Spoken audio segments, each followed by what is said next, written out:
고린도전서 9장 1절에서 2절입니다.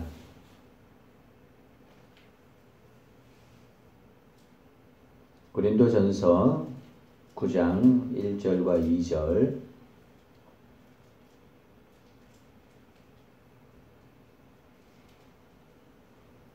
우리 1절과 2절을 함께 읽도록 하겠습니다. 시작. 내가 자유인이 아니냐 사도가 아니냐 예수 우리 주를 보지 못하였느냐 주 안에서 행한 나의 일이 너희가 아니냐 다른 사람에게는 내가 사도가 아닐지라도 너희에게는 사도이니 나의 사도됨을 주 안에서 인친 것이 너희라. 아멘.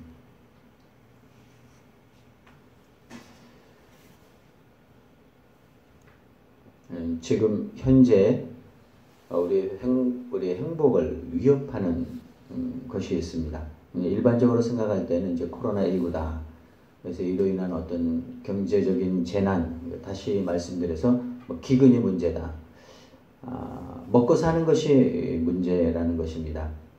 그것은 이제 일반적으로 생각할 때 그런 것이고, 성경이 말씀하는 것은 이 경제적인 기근 또 경제적인 재난 이것보다는 더 근본적인 기근이 있다고 말씀합니다. 그것이 바로 영적인 기근이다 이렇게 말씀을 합니다. 아모스 8장 11절에 주 여호와의 말씀이니라 보라 날이 이를지라 내가 기근을 땅에 보내리니 양식이 없어 주림이 아니요 물이 없어 가람이 아니요 여호와의 말씀을 듣지 못한 기갈이라. 그래서 이제 영적인 기근에 관해서 말씀을 하고 있습니다. 사실 이 오늘날의 이 영적인 기근은 설교가 또 혹은 강의가 부족해서가 아니라 하나님의 말씀에 대한 권위가 없어졌다는 것입니다. 제가 또 말씀을 드립니다. 오늘날의 영적인 기근은 어떤 하나님의 말씀이 이 땅에 선포되어지는 것이 부족한 것이 아니라 하나님의 말씀에 대한 권위가 없어진 것입니다. 그러니까 말씀을 들어도 이것이 하나님의 말씀으로 받아들여지지가 않는 것입니다. 다시 말씀드리면 하나님의 말씀에 대한 권위가 사라지기 시작하면서부터 영적인 기근이 온 것입니다.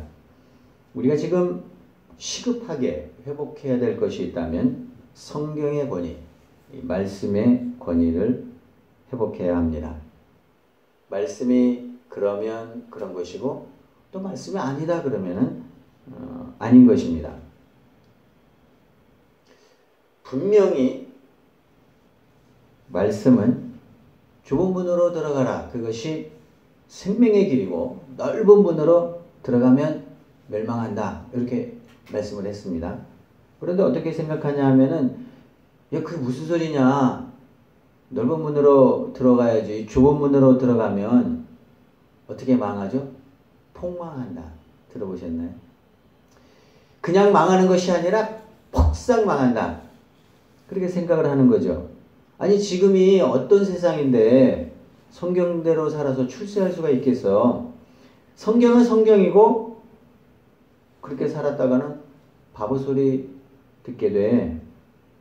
이렇게 생각을 하는 것이죠. 결국 말씀을 들어도 그냥 말씀을 이것이 하나님의 말씀으로 정말 그렇게 살면 그렇게 된다는 그런 말씀으로 인정하지 않는다는 것입니다. 여러분 그렇지 않습니다. 좁은 문으로 들어가야 웃을 수 있고요. 좁은 문으로 들어가야 행복할 수 있고요. 좁은 문으로 들어가야 후회하지 않는 인생을 살 수 있습니다. 아멘입니까? 제가 딱 준비하면서 생각했어요. 아멘입니까? 하면 아멘이 안 나와야 돼. 그래야 그 다음에 제가 보세요. 이 아멘이 안 나오잖아요.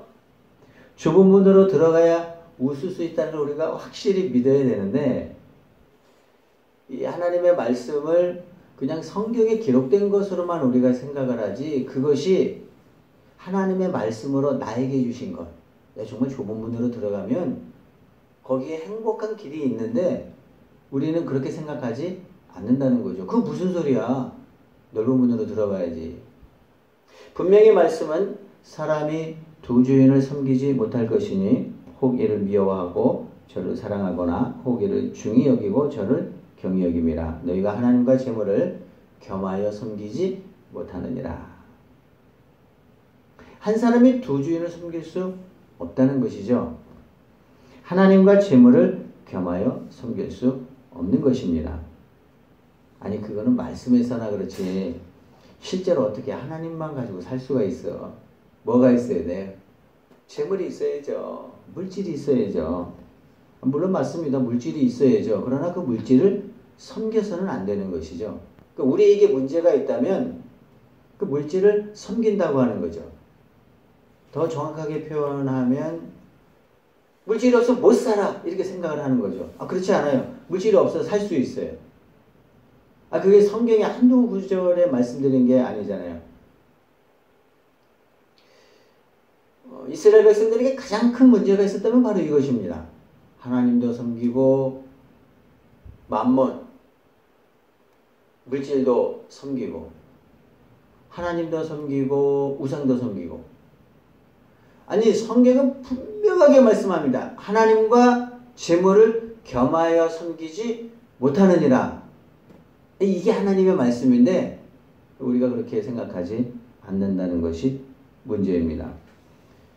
성경은 말씀을 해요. 그러나 우리가 그렇게 인정하지 않아요.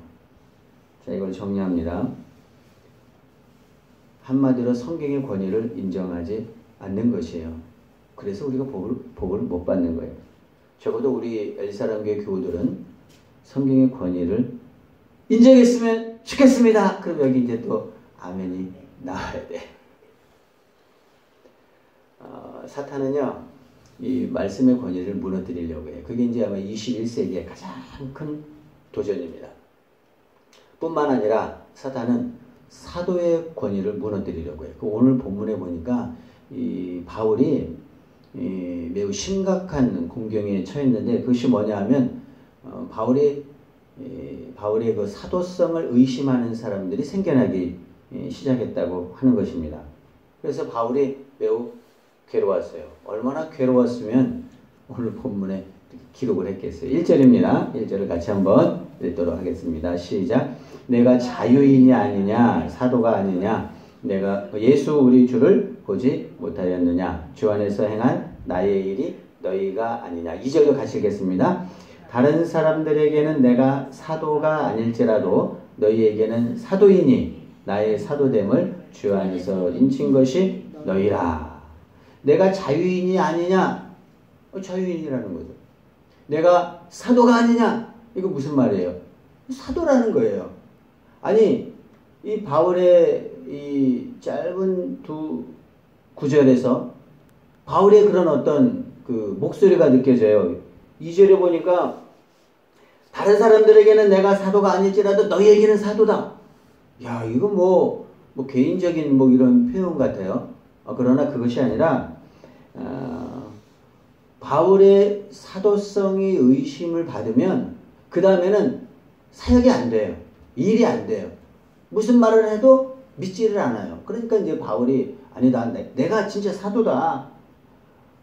바울의 사도성이 얼마나 많은 의심을 받았냐 하면은 우리가 어떻게 알 수 있냐 하면 성경에 보면 바울의 편지 서두를 보면 알 수 있어요. 서두에 뭐라고 했어요? 하나님의 은혜로 사도된 나 바울은 너희들에게 편지한다. 아니 편지 한두 군데 나오는 게 아니에요. 편지를 쓸 때마다 예수 그리스도의 은혜로 사도된 또 사도와 종된 나 바울은 이렇게 쓰거든요. 많은 사람들이 의심했다고 하는 거죠. 너 사도가 아니다. 왜 이렇게 그러면 바울이 이 사도성에 대해서 중요하게 생각하냐 하면은 그래서 그 다음에 할 일이 있기 때문이죠. 너 사도가 아니니까 우리가 네 말 들을 필요가 없다. 아니 믿음으로 권면해서 세우고 이렇게 해야 되는데 바울의 사도성을 자꾸 의심하니까 그것이 의심되는 순간 그 다음에 이제 사역의 길이 막히게 되는 거죠. 결국 바울의 근본을 흔드는 것입니다. 사역을 하지 못하도록 하는 거죠. 그래서 바울에게 있어서는 이 사도성이 매우 중요합니다. 감사하게도 우리 효건이가 한동대 합격을 했어요. 그리고 합격 그것을 클릭해서 이제 확인한 후 하루인가 이틀이 돼서 한동대 교수님으로부터 전화가 왔어요.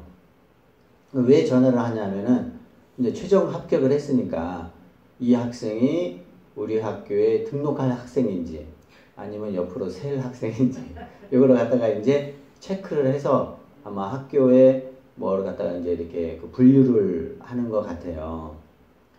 그래서 이제 효관이한테 묻는 거죠. 학생, 우리 학교에 오기로 마음을 정했냐? 효관이가 못 정하잖아요. 왜냐하면 아직 대학 하나가 발표를 안 했기 때문에. 그래서 이제 그 교수님한테 말씀을 드렸어요. 교수님, 아직 발표되지 않은 게 있어서 확실히 모르겠다고. 그랬더니 그 다음에 그 교수님 말이 참 일품이었어요. 지금 기다리고 있는 대학이 어느 대학인지 모르지만 서울대라면은 고민을 해보고 그렇지 않으면은 마음의 결정을 하라는 거죠. 저는 그 이야기를 듣고 아니 뭐야, 다른 대학이라면은 쳐다볼 것도 없다라는 거죠. 무조건 한동대를 오고 혹시나 기다리는 대학이 서울대학이라면 서울대 가라는 것이 아니라 그때 서울대를 갈 것인지 한동대를 갈 것인지 고민하라고 하는 거죠. 야, 이 교수님 한동대에 대한 자부심이 대한민국의 최고의 대학이라고 하는 그런 자부심이 있더라고요. 놀랬어요. 그 교수님은 한동대라고 하는 그런 자부심이 대단했는데 사도 바울은 자신이 사도에 대한 자부심, 이것이 막 엄청났어요. 자긍심이죠. 나는 적어도 하나님이 나를 사도로 불러주셨다라고 하는 그런 자부심, 자긍심이 진짜 하늘을 찔렀다고 하는 거죠. 다른 것은 몰라도, 다른 것은 다 양보해도 나는 이것만큼은 양보할 수 없다. 그것이 무엇이냐? 하나님이 나를 사도로 선택해 주셨다 하는 거죠. 사실 하나님 앞에서 우리가 겸손해야죠. 그런데요, 이 부분에 있어서만큼은 자부심을 가져야 합니다. 저는 여러분에게 이런 자부심이 있었으면 좋겠습니다. 두 가지인데요. 하나는 하나님의 자녀로서의 자긍심, 이게 있었으면 좋겠어요. 야, 누가 뭐래도 하나님의 자녀다. 아무리 사탄이 조롱을 하고, 야, 너 행실을 보니까, 너 삶을 보니까, 네가 이렇게 하는 거 보니까, 네가 어떻게 하나님의 자녀가 될 수 있냐, 그렇게 공격하고, 또 네가 죄를 얼마나 많이 지었냐, 이렇게 공격을 해도, 특별히 하나님의 자녀로서의 이 자긍심이 있어야 되고, 또 하나는 교회에 대한 자긍심이 있었으면 좋겠어요. 야, 나는 참 엘사랑의 교인이야. 하나님이 나를 참 이곳으로 보내셨어. 이런 자긍심이 있었으면 좋겠습니다. 이 자긍심이 있으면요, 그 다음은 어떻게 되냐면 별 중요하지 않은 것들, 그리고 뭐 이런 것들에 우리가 휩쓸려 가지 않을 수 있어요. 내가 하나님의 자녀로서의 자긍심이 딱 분명하잖아요. 그러면 사람들이 나를 조금 뭐 이렇게 얕잡아 본다 할지라도 뭐 그것이 그렇게 크게 문제가 되지 않아요. 근데 이런 하나님의 자녀로서의 자긍심이 좀 약하면은요, 이 괜한 상처가 있어서 뭐 또 누가 뭐라고 이야기하면 괜히 주눅 들고 뭐 기분 나쁘고 뭐 화가 나고 이래요. 제가 재밌는 걸 경험을 했는데, 제가 그 대학촌 선교회에 있으면서 이제 서울대 사역을 할 때예요. 뭐 학생들을 데리고 또 수많은 뭐 기도회도 하고 예배드리고 뭐 정말 정신없이 바빴어요. 제가 정말 30대 하여튼 제가 막 인생을 쏟아 부었어요. 거기다가 그 학생들과 이렇게 뭐 이야기를 하고 하는데, 그 서울대에는 이제 정말 믿음 좋은 교수님들이 많아요. 그런데 이제 서로 이제 같이 사역을 하면서 서로를 부를 때 뭐 교수님 이렇게 안 부르더라고요. 김 선생님, 강 선생님, 이 선생님 이렇게 불러요. 제가 생각했다. 아니, 이 한두 사람 그런 게 아니라 많은 분들이 그래요. 그래서 아니 저분들은 어떻게 그냥 서로 이렇게 부를 때 그냥 뭐 아유 강 선생님 이거 좀 해주세요 이렇게 이야기를 해요. 심지어는 학생들도 그렇게 부르는 학생도 있어요. 아, 교수님인데 아니 김 선생님 이렇게 부르더라고요. 다른 대학에서 아마 교수님을 선생님으로 부르면 매우 불쾌하게 생각할 수도 있을 것 같아요. 제 생각에. 아, 이러면 교수 되기 얼마나 어렵습니까? 또 어떻게 교수가 되었는데 선생님이라고 부르다니. 내가 대학 교수인데 나를 왜 선생님으로 부르냐? 이게 기분이 원치 않을 수 있을 것 같아요.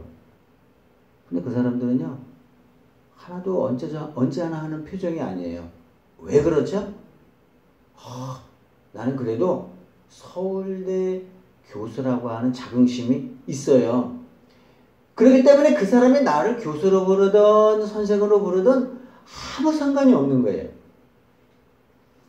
그런데 우리에게는 그것보다 더한 자긍심이 있어요. 그것이 뭐냐면 하나님의 자녀로서의 자긍심이에요. 하나님이 나를 불러주셨다고 하는, 그리고 하나님이 나를 선택해 주셨다고 하는 거예요. 아니 이 자긍심은 그 어떤 것과도 비교할 수 없는 것이라고 하는 거죠.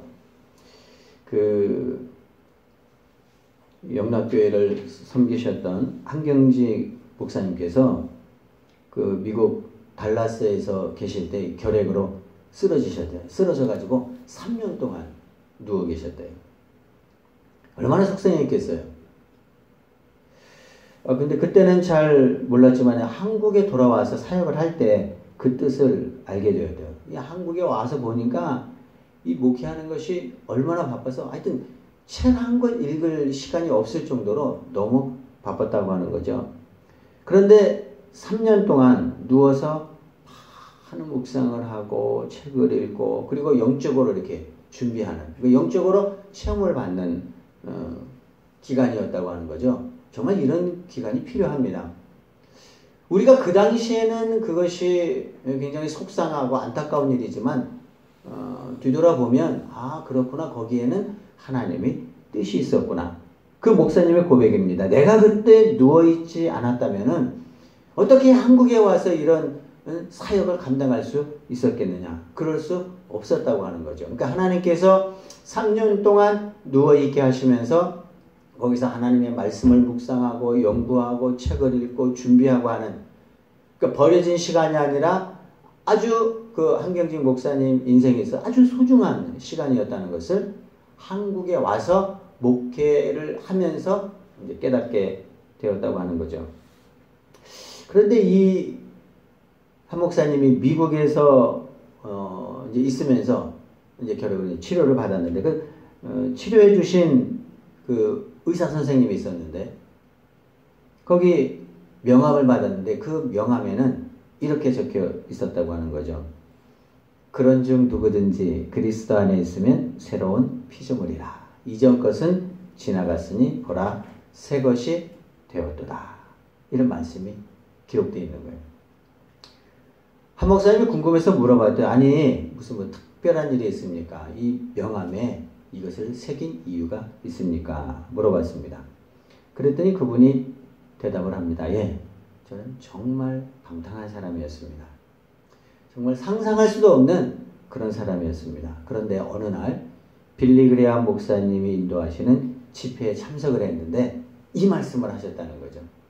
그런즉 누구든지 그리스도 안에 있으면 새로운 피조물이라. 이전 것은 지나갔으니 보라 뭐가 됐어요? 새 것이, 새 피조물, 새로운 피조물이 되었다. 이 말씀을 듣는 순간 그렇구나. 그러니까 이제 그 의사 선생님의 그 인생의 그 터닝 포인트가 된 말씀이 바로 이 말씀이었다고 하는 거죠. 그래가지고 명함에도 어디 여러분 명함에 그렇게 새기나요? 성경 말씀을 그 새기면 좋을 것 같아요. 이분은 이 말씀 하나가 자신의 인생을 완전히 변화시켰기 때문에 그런 이제 명함에다가 새겨놨다는 거예요. 그리고 더 중요한 것은 하여튼 자기가 쓰는 모든 것에 이 성경 규절을 적는다고 하는 거죠. 심지어 약 봉투에까지도 그런즉 누구든지 그리스도 안에 있으면 새로운 피조물이라. 이전 것은 지나갔으니 보라 새 것이 되었다. 새 것이 되었다. 이 말씀을 하여튼 자기가 쓰는 모든 물건에 다 기록을 해 놓았다고 하는 것입니다. 여러분에게 있어서의 여러분의 자긍심, 그것은 하나님의 자녀로서의 자긍심. 하나님이 나를 불러주셨다. 난 하나님의 아들이다. 나는 하나님의 딸이다. 라고 하는 이런 자긍심. 이것이 절대적으로 필요해요. 이것이 분명하면 그 다음에는 믿음 생활할 때 웬만한 것은 다 넘길 수가 있어요. 이해할 수가 있어요. 그것으로 인해서 스트레스 받지 않고 하나님이 나를 불러주셨다고 하는 확실한 믿음만 딱 가지고 있으면 그 다음에는 다 사사로운 것이고 주변적인 것이고 본질이 아니에요.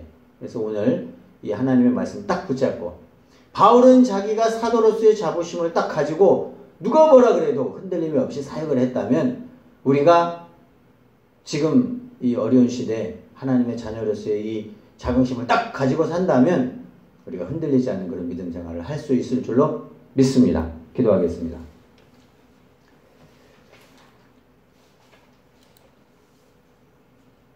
결론은 그것입니다. 여러분은 정말 대단한 사람이라고 하는 거죠. 이것을 잃어버리고 놓쳐버렸을 때 우리가 자꾸 세상에 동화되는 하나님이 여러분을 얼마나 사랑하고 하나님이 여러분을 얼마나 인정해서 너는 내 딸이다 이렇게 확실하게 인정해 주셨는데 우리가 흔들릴 이유가 무엇이 있습니까? 딱 우리가 믿음으로 선포하고 나아가는 것입니다. 그래서 그리스도인으로서의 자긍심 하는 이것을 좀 회복하게 해달라고 이 시간에 우리 합심해서 한번 기도드리겠습니다. 기도합니다. 하나님 아버지, 하나님 날 불러주셨는데 그리고 하나님 날 선택해 주셨는데 하나님의 나를 그리스도인으로 인정해 주셨는데 무엇이 두렵습니까? 다 하나님의 은혜고 하나님의 사랑이고 하나님이 이루어주신 것입니다. 이것을 굳건하게 믿고 어떤 소리를 듣든지 무슨 하나님의 조롱에 있든지 어떤 핍박에 있든지 어떤 박해가 있든지 하나님 흔들리지 아니하고 하나님께서 나를 불러주시니 그리스도인으로서의 자긍심을 우리가 회복하고 하나님의 나를 선택해 주셨다고 하는 하나님의 분명한 하나님의 자기 정체성을 가지고 하나님의 믿음 생활하게 하시고 어떤 어려움이 있어도 하나님을 흔들리지 아니하고 예수 그리스도 바라보며 믿음으로 달려갈 수 있도록 역사하여 주시옵소서. 많은 사람들의 자긍심이 있지만 우리 그리스도인의 자긍심 잊어버리지 않고 분명하게 참 믿고 나가 붙들고 나가는 저희들 되게 주옵소서. 하나님 아버지, 많은 사람들이 자신에 대한 자부심이 있습니다. 그러나 우리에게는 하나님 자녀로서의 확실한 자긍심이 있습니다. 그리스도인으로서의 누가 뭐래도 나는 예수 그리스도를 믿는 믿음의 사람이라고 하는 그리스도인으로서의 자긍심이 있습니다. 정체성이 있습니다. 흔들리지 않게 하시고 담대하게 이 세상을 살아 승리케 하옵소서. 예수님 이름으로 기도합니다. 아멘.